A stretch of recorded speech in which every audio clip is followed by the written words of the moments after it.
السلام علیکم ورحمۃ اللہ وبرکاتہ۔ بسم اللہ الرحمن الرحیم۔ دوستو، آج کے قبول اسلام کی کہانی بہت ہی اہم اور دلچسپ ہے۔ آئیے سنتے ہیں یہ کہانی۔ انٹرویو لینے والی کا نام اسما ذات الفوزین ہے اور جبکہ نئی مسلمان ہونے والی عورت کا نام فاطمہ ہے۔ اسما ذات الفوزین: السلام علیکم ورحمۃ اللہ وبرکاتہ۔ فاطمہ: وعلیکم السلام ورحمۃ اللہ وبرکاتہ۔ سوال: آپ کی پیدائش کہاں ہوئی؟ جواب: میرا میکا کاندلہ کے پاس جاٹوں کا ایک گاؤں علم ہے۔ میرے ابا کا نام عبد الرشید ہے، وہ کھدر بیچتے ہیں۔ سوال: آپ کی شادی کہاں ہوئی؟ جواب: میری پہلی شادی بڑھانا کے پاس سلطان پور گاؤں میں ہوئی تھی۔ میرے شوہر اچانک بہت بیمار ہوئے اور ان کا انتقال ہو گیا۔ وہ ٹی بی کے مریض تھے۔ اس کے بعد محمد پورہ میں میری شادی ہو گئی۔ عین الدین ان کا نام ہے۔ میرے شوہر سیدھے آدمی ہیں، پانی پت میں کھدر بیچتے ہیں۔ وہ دو باتوں کا بہت خیال رکھتے ہیں۔ ایک تو 100 روپے میں 2.5 روپے سب سے پہلے نکالتے ہیں، دوسرے بالکل ایمانداری سے کپڑے بیچتے ہیں۔ سوال: محمد پور میں کتنے مسلمان ہیں؟ جواب: محمد پور میں مسلمان بس تھوڑے سے گھر ہیں۔ ہندوؤں کا گاؤں ہے، چھوٹی سی ایک مسجد ہے، مسلمان بھی بس نام کے ہیں۔ سوال: آپ کو یہ دین کے کام سے کیسے دلچسپی پیدا ہوئی؟ جواب: میں ان پڑھ، جاہل، دین سے بالکل دور نام کی مسلمان تھی۔ ہمارے گاؤں میں ایک جاٹ کی گھر والی مر گئی، اس نے کسی دوسری عورت کو رکھ لیا۔ پہلی عورت کی 2 جوان لڑکیاں تھیں، وہ میرے پاس آیا کرتی تھی، میں چوڑیاں بیچتی تھی، وہ مجھے امی کہا کرتی تھی۔ گاؤں کے اکثر بچے بچیاں مجھے امی کہتے تھے۔ گاؤں والے سبھی مجھ پر اعتماد کرتے تھے۔ جس کو کوئی کام ہوتا، سودا منگوانا ہوتا، میں لا دیتی۔ کسی کو کوئی دکھ تکلیف ہوتی، میں بڑھانا لے جا کر دوا دلواتی۔ جاٹ اور دوسرے لوگ اپنے جوان بچوں اور بچیوں کو میرے ساتھ بھیج دیتے۔ ان دونوں لڑکیوں کو سوتیلی ماں اور باپ نے بہت ستایا۔ وہ لڑکیاں مجھ سے کہنے لگی، امی مجھے تو اسلام دھرم اچھا لگے، ہمیں تو کہیں مسلمان کروا دے۔ میں نے سوچا 2 پریشان حال لڑکیاں پریشانی سے بچ جائیں گی اور دوزخ کی آگ سے بھی بچ جائیں گی۔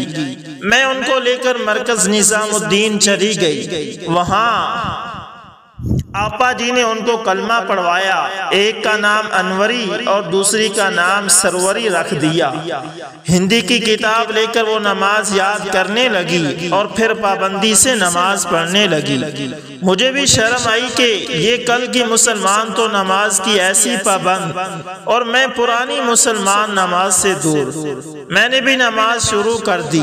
مجھے یہ بھی خیال آیا کہ ان مٹی کی بنی ہوئی لڑکیوں کی شرم میں تو نماز پڑھے اور اپنے اللہ کے حکم کی شرم نہیں۔ میں نماز میں خوب روئی اور دعا کی، میرے اللہ میاں مجھے معاف کر دو، میں اب آپ کے حکم اور آپ کی محبت میں نماز پڑھوں گی۔ پھر میں نے ان دونوں لڑکیوں کے رشتے تلاش کیے اور پانی پت میں 2 اچھے مسلمان تیار ہو گئے، دونوں کو نکاح کروائے۔ اللہ کا شکر ہے کہ بہت خوشی خوشی ان کی گزر ہو رہی ہے۔ اس کے بعد میں محمد پور آئی۔ ہمارے یہاں کا ایک بہت بڑا بدماش جاٹ کا لڑکا پڑھانا کے کسائیوں کے ساتھ آ کر آپ کے یہاں پھلت میں مسلمان بنا تھا۔ حضرت جی نے اس کا نام اسلم رکھا تھا۔ میں نے سوچا کہ وہ اب نمازی ہو گیا اور اپنے سارے برے کام چھوڑ دیے، تو مجھے اور بھی خیال آیا کہ ایسا بڑا بدماش مسلمان ہو کر سدھر جائے تو یہ جو لوگ مجھ سے محبت کرتے ہیں اگر یہ دین لے لیں اور مسلمان ہو جائیں تو کتنا اچھا ہو۔ میں آنے والی عورتوں اور لڑکیوں کو سمجھانے لگی، مجھے کچھ آتا تو ہے نہیں، جو کچھ اللہ کہلواتا میں کہتی۔ پہلے 1-2 لڑکیاں اور اس کے 6 مہینے کے بعد ایک اور لڑکی تیار ہوئی۔ میں نے ان کو دہلی لے جا کر مسلمان کرایا اور اللہ نے رشتے بھی دلوا دیے، ان کی شادیاں بھی ہو گئیں۔ سوال: آپ کو جو ان پرائی لڑکیاں لے جاتے ہوئے ڈر نہیں لگا؟ جواب: پہلی دفعہ ڈر لگا، مگر میں نے سوچا کہ گاؤں کے لوگ مجھ پر اعتماد کرتے ہیں، اگر کسی نے دیکھ لیا تو کہہ دوں گی کہ دوا دلوانے لے جا رہی ہوں یا علاج کروانے لے جا رہی ہوں، اور بات سچی بھی تھی کہ اصل علاج کروانے لے جا رہی تھی، مگر بعد میں ڈر نکلتا گیا، اپنے اللہ پر بھروسہ ہوتا گیا۔ میرے دل میں تھا کہ اگر کوئی کہے گا تو صاف کہہ دوں گی کہ نرک سے بچانے کے لیے لے جا رہی ہوں، مگر اللہ کا شکر ہے کہ کوئی نہیں ملا، نہ کسی کو مجھ پر شبہ ہوا۔ سوال: اس کے بعد بھی آپ نے کسی پر کام کیا؟ جواب: ایک زمیندار باپ کا لڑکا میرے گھر کی دکانوں میں دواؤں کا سٹور کرتا تھا، وہ ڈاکٹر بھی تھا، وہ مجھے نماز پڑھتے دیکھتا تھا۔ ایک دن مجھ سے کہنے لگا، ارے اماں، تو یہ نماز کیوں پڑھتی ہے؟ سامنے موم بتی جل رہی تھی۔ میں نے کہا، بھیا، میرے بھیا، ذرا اپنی انگلی موم بتی میں لگا۔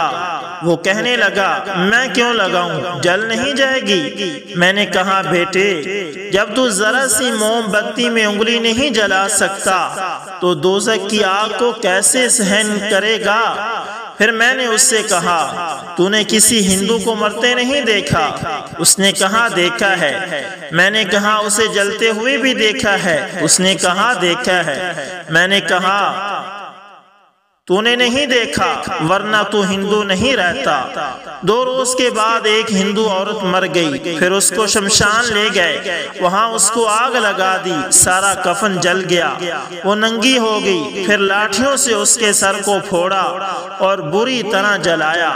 اتفاق سے اگلے روز ایک مسلمان دھوبی مر گیا، وہ اس کو دیکھنے گیا، بہت اچھی طرح نہلایا گیا، اہتمام سے کفن پہنایا گیا، خوشبو لگائی گئی، کتنے پیار سے اس کو قبر میں اتارا گیا۔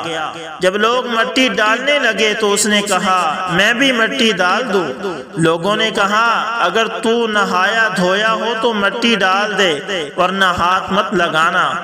اس کے دفنانے کے بعد جب وہ واپس آیا تو بالکل چپ چپ رہنے لگا۔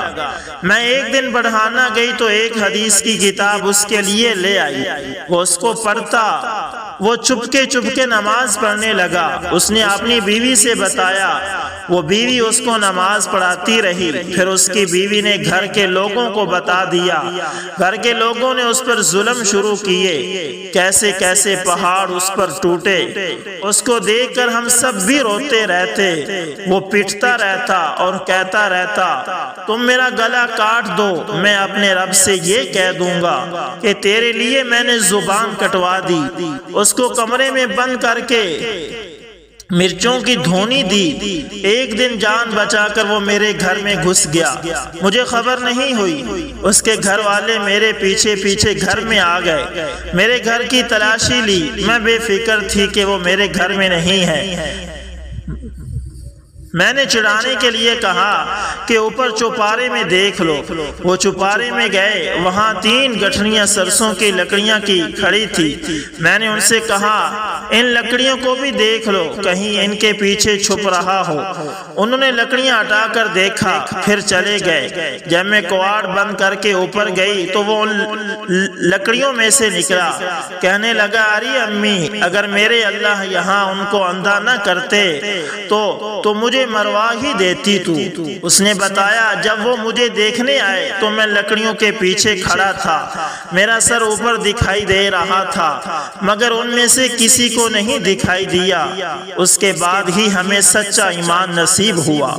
میرا لڑکا انتظار بھی اگلے روز جماعت میں چلا گیا، میری بچیاں بھی نماز پڑھنے لگی، میرے دونوں بھائی بھی علم سے یہ قصہ سن کر جماعت میں چلے گئے۔ سوال: اس کے بعد کیا ہوا؟ جواب: حسین پور کے مولانا معاذ اور حافظ نواب صاحب اس کو لے کر پھلت آئے اور حضرت جی نے اس کو کلمہ پڑھایا، اس کا نام صہیب رکھا اور جماعت میں بھیج دیا۔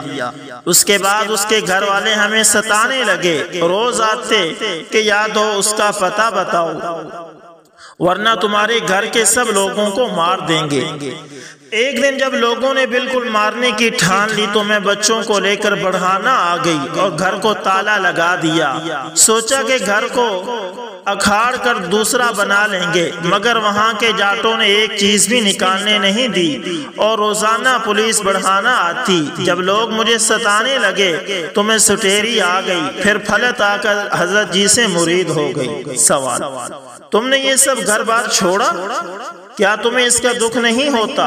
جواب: سچی بتاؤں پہلے تھوڑا تھوڑا ہوتا تھا، پھر میں نے سوچا کہ دین کے واسطے اللہ کی محبت میں چھوڑا ہے تو خوش ہونے لگی۔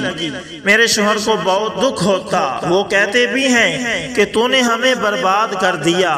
میں نے ان سے کہہ دیا کہ اپنے دین کے لیے اللہ کی محبت میں اپنے پیارے رسول صلی اللہ علیہ وسلم کے راستے پر چلنے کے لیے اگر تم بھی چاہو تو مجھے چھوڑ دو۔ اپنے منہ سے ایسی بات کہنا گناہ ہے، مگر ایک دن وہ کہنے لگے تو مجھے مروا دے گی، میں تو تجھے طلاق دے دوں گا، تو میں نے یہ مذکورہ بات کہی۔ سوال: تمہارے بچوں کا ان حالات میں کیا حال ہے؟ جواب: بچوں کا بالکل دکھ نہیں۔ میرا لڑکا انتظار 14 سال کا ہے، وہ یوں کہہ رہا تھا، امی ابھی تو ہم نے گھر ہی چھوڑا، ہمارے نبی صلی اللہ علیہ وسلم کو فاقے ہوتے تھے، ابھی تو ہمیں فاقوں کا بھی انتظار ہے۔ میری دونوں بچیاں شائستہ اور گلستان بہت خوش ہیں۔ وہ کہتی ہیں، امی سامان کیا چیز ہے، وہ تو مر جاتے جب بھی چھوٹ جاتا، ہمارے کہاں نصیب کے نبی کی نقل میں گھر چھوڑتے۔ سوال: آپ کے میکے والے ان حالات سے کیا کہتے ہیں؟ جواب: میرے میکے والے سب مجھ سے ناراض ہیں، وہ نہ جانے کیسے لوگ ہیں، کیا ہو گیا ہے ان کو، جس کے گھر جاتی ہوں اپنے گھر میں گھسنے نہیں دیتے، کہتے ہیں کہ تو ہمیں مروا دے گی۔ میرے ابا کہنے لگے کوئی تجھے بھی قتل کر دے گا اور تیرے بچوں کو اٹھا کر مار دے گا۔ میں نے کہا اگر کوئی مجھے مار دے گا تو مجھے مرنا تو ہے ہی، اور شہادت کی موت سے اچھی تو کوئی موت ہوتی نہیں، جس کی ہمارے نبی نے بھی تمنا کی۔ میں نے اپنے گھر والوں سے کہا میں یہاں پھلت میں ہوں، میرے بچے کاندلہ میں ہیں، کوئی میرے بچوں کو کیا اٹھائے گا، تم سب مل کے اٹھوا دو اور انہیں مروا دو، میں تو اس پر خوش ہوں گی اور اپنے اللہ سے کہہ دوں گی میرے اللہ تیرے دین کے واسطے میں نے اپنے بچے بھی قربان کر دیے۔ سوال: سٹیری میں رہتے ہوئے بھی آپ نے کسی کو دعوت دی؟ جواب: ہر جمعرات کو وہاں کی عورتوں کو آپ کے یہاں اجتماع میں لے کر آتی ہوں، کئی عورتیں تو پکی ہو گئی ہیں کہ سب کو دین پہنچائیں گی۔ ایک لوہار کا لڑکا مسلمان ہونے کو تیار ہے، اب کی جمعے کو حضرت جی کے پاس مسلمان ہونے آئے گا۔ میں تو جہاں بھی جاتی ہوں یہی بات کرتی ہوں۔ جب میں جیند ہریانہ میں اپنے رشتہ داروں میں جاتی ہوں جہاں مسلمان کہیں کے بھی نہیں، نام تک ہندوؤں کے ہیں، وہاں سب عورتوں کو اکٹھا کر لیتی ہوں اور خوب سمجھاتی ہوں۔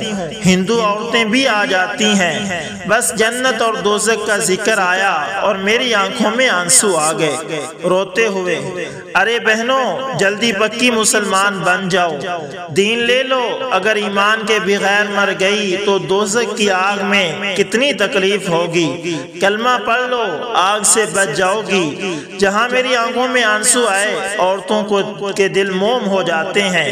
میں جانا بھی چاہوں تو ہندو عورتیں روکتی ہیں، ارے ارے اور سنا اور سنا۔ میں نے کتنے لوگوں کو حضرت جی کی کتاب آپ کی امانت آپ کی سیوا میں دے دی، دسیوں لوگوں نے اس کتاب کو پڑھ کر اپنے شیو جی پھوڑ دیے۔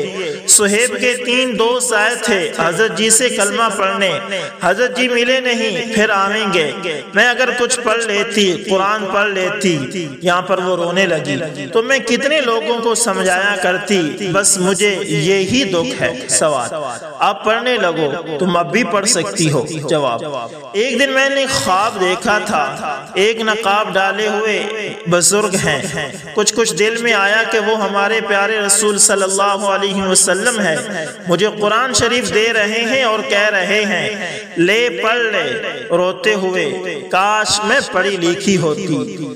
پڑھے لکھے لوگ جانے کیوں ہمارے نبی صلی اللہ علیہ وسلم کے راستے نہیں چلتے، چاروں طرف بغیر ایمان کے لوگ آگ میں چلے جا رہے ہیں، مگر کچھ بھی خیال نہیں۔ مجھے تو جب معلوم ہوا کہ کوئی ہندو مر گیا، دیر تک نیند نہیں آتی، ایسا لگے جیسے میں مری ہوں اور جل رہی ہوں، اتنی تکلیف مجھے ہوتی ہے۔ سوال: دعوت کے اس کام میں لگنے سے پہلے اور اب میں آپ کیا فرق محسوس کرتی ہیں؟ جواب: دعوت تو میں کبھی کبھی کسی ملنے والے کی کرتی ہوں، اب نہ تو میرا گھر ہے نہ دار، ایسے میں کہاں دعوت کروں؟ مجھے ذرا سکون مل جائے اور اللہ کی مرضی ہو اور ذرا سا ٹھکانہ مل جائے تو پھر میں دین میں لانے کے لیے دعوت کیا کروں گی کہ دعوت کے بہانے سے لوگ ایمان میں آ جائیں۔ میری ایک سہیلی ششی، اسے حضرت جی کی کتاب آپ کی امانت آپ کی سیوا میں دی تھی، اس نے اپنے گھر کے سارے شیوجی پھوڑ دیے، مجھ سے کہنے لگی کہ میں تو آریہ سماجی ہو گئی، میں نے ڈھونگ چھوڑ دیے۔ میں نے سمجھایا شیرے میں سے نکلی کنویں میں گری، آریہ سماج بننے سے کیا ہوگا؟ جس نے پیدا کیا اس کے سماج میں آ، مسلمان بن، کلمہ پڑھ، تب تمہیں مکتی ملے گی۔ میرا جی چاہتا ہے اس کی دعوت کروں۔ سوال: اصل میں تم جو لوگوں کو ایمان قبول کرنے کے لیے کہتی ہو اس کو دین میں دعوت کہتے ہیں، اور اصل دعوت یہی ہے۔ اس کام میں لگنے سے پہلے اور بعد میں آپ کیا فرق محسوس کرتی ہیں؟ جواب: یہاں پر وہ رونے لگتی ہیں۔ اس لیے تو کہتی ہوں کہ کاش میں پڑھ لیتی۔ تم سچ کہتی ہو، اصل دعوت تو یہی ہے کہ پیارے رسول صلی اللہ علیہ وسلم کے دسترخوان پر لوگوں کو بلایا جائے۔ سچی بات یہ ہے کہ اس کام میں لگنے سے پہلے، بلکہ میں کیا اس کام میں لگی، پتہ نہیں اللہ کو کیا اس گندی پر ترس آیا۔ اللہ میاں نے ہمیں زبردستی کام میں لگا دیا۔ جب تک میں نے اپنے آپ کو کام میں نہیں لگایا تھا، میں اپنے کو اس وقت میں مسلمان ہی نہیں مانتی، اور ایمان کا مزہ تو محمد پور کا گھر بار چھوڑ کر ہی آیا۔ میں تو مانتی نہیں کہ نبی صلی اللہ علیہ وسلم کے کام میں لگے بغیر آدمی مسلمان ہو سکتا ہے۔ ایمان کا ایسے پتہ ہی نہیں لگتا جب تک دین کے کام میں، لوگوں کو ایمان میں لانے کے کام میں کچھ قربان نہ کرے۔ یوں تو نام رکھ لینے سے اپنے آپ کو سب مسلمان سمجھتے ہیں۔ پرسوں کاندلہ والے حضرت جی مولانا افتخار الحسن کاندلوی صاحب کہہ رہے تھے، صرف اللہ کہنے سے دل صاف نہیں ہوتا، اللہ کی محبت میں کچھ کرنے سے، کچھ قربان کرنے سے کچھ ملتا ہے۔ سوال: آپ کا بہت بہت شکریہ، اللہ تعالیٰ آپ کو جزائے خیر دے اور ہمیں بھی یہ کام کرنے کی توفیق عطا فرمائے۔ تو دوستو، یہ تھی آج کے قبول اسلام کی کہانی۔